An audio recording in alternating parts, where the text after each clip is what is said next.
सावधान, दिवाली के बाद आ सकती है कोरोना की देश में दूसरी लहर। और भी कई देशों का इस समय है कोरोना से बुरा हाल।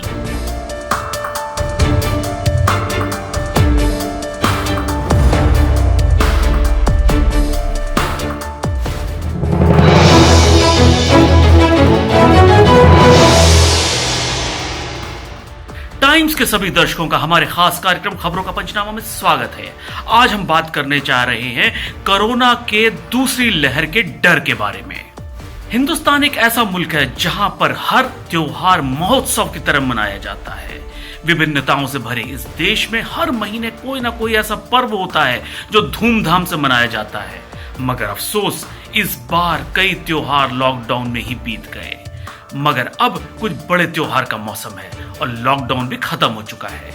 आमतौर पर देखा जा रहा है कि लोग बड़ी बेफिक्री के साथ घूम रहे हैं। ऐसी तस्वीरें देखकर लग रहा है मानो कोरोना वायरस जड़ से खत्म हो चुका है, मगर ऐसा नहीं है। पीएम मोदी ने भी राष्ट्र को संबोधित करते हुए हाथ जोड़ के अपील की कि जब तक दवाई नहीं तब तक ढिलाई नहीं। केंद्रीय स्वास्थ्य मंत्री डॉक्टर हर्षवर्धन ने भी त्योहारों के सीजन में लोगों को सतर्कता बरतने की अपील की थी। उन्होंने कोरोना की दूसरी लहर से भी लोगों को आगाह किया। देश में 4 अक्टूबर से लगातार कोरोना के नए मामलों की तुलना में ज्यादा मरीज ठीक हो रहे हैं। इस वजह से एक्टिव मामलों की संख्या 17 सितंबर के उच्चतम स्तर 10.17 लाख से घटकर 8.39 लाख 12 अक्टूबर पे आ गई है।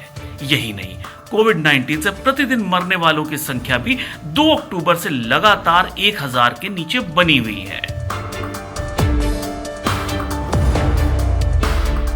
सभी आंकड़े सुकून देने वाले हैं। साफ है कि भारत में कोरोना का ग्राफ गिर रहा है, लेकिन क्या यह गिरावट बनी रहेगी?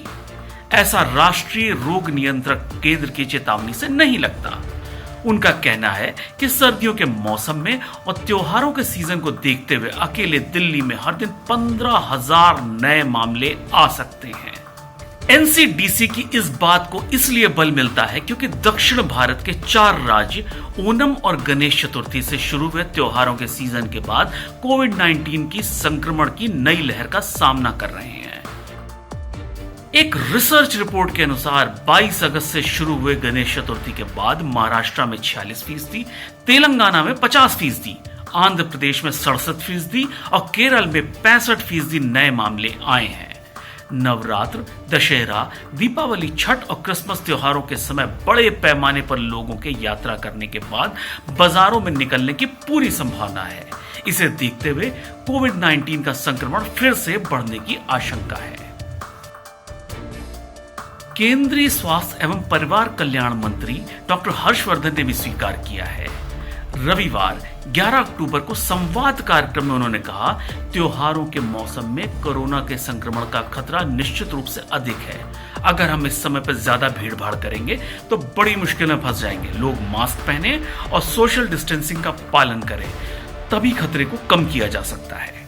कोरोना संक्रमण पर centre for disease dynamics, economics and policy की रिपोर्ट का एक और अहम खुलासा है। रिपोर्ट के अनुसार बच्चों के जरिए न केवल बच्चों में संक्रमण फैल रहा है, बल्कि वो वयस्कों में भी संक्रमण पहुंचा रहे हैं। चिंता की बात यह भी है कि बच्चों में संक्रमण के लक्षण नहीं के बराबर दिख रहे हैं, इसलिए संक्रमण फैलाने वाले के रूप में उनकी पहचान करना बहुत मुश्किल है। सेंटर ने 5.75 लाख से ज्यादा लोगों पर संक्रमण के प्रभाव का अध्ययन किया है। इसमें से 85,000 लोग कोविड-19 से पीड़ित थे। अध्ययन में एक और बात सामने आई कि 71% लोग ऐसे हैं जिनके जरिए संक्रमण नहीं फैला है। इसका मतलब ये है कि बहुत कम लोगों के जरिए देश में 70 लाख लोगों को कोरोना वायरस ने अपनी चपेट में लिया है। इसी तरह उम्र के आधार पर संक्रमण की स्थिति पर एक रिपोर्ट खुलासा करती है। उसने बताया है कि देश में 75.8% संक्रमित 20 से 60 साल की उम्र के हैं। 20 साल तक के 11.9% लोग संक्रमण के शिकार हुए हैं और 12.3% संक्रमित लोगों की उम्र 60 साल से ज्यादा है। अब सभी विशेषज्ञ ये मान रहे हैं कि भारत में कोरोना के संक्रमण अपने चरम पे पहुंच चुका है। ऐसे में 2 सवाल उठ रहे हैं। पहला, भारत में स्थिति सामान्य होने में कितना समय लगेगा, और दूसरा, क्या भारत में भी अमेरिका, फ्रांस, ब्रिटेन और स्पेन में संक्रमण की दूसरी लहर आएगी? रिपोर्ट के अनुसार इन देशों में एक बार फिर संक्रमण के मामले बढ़ने लगे हैं।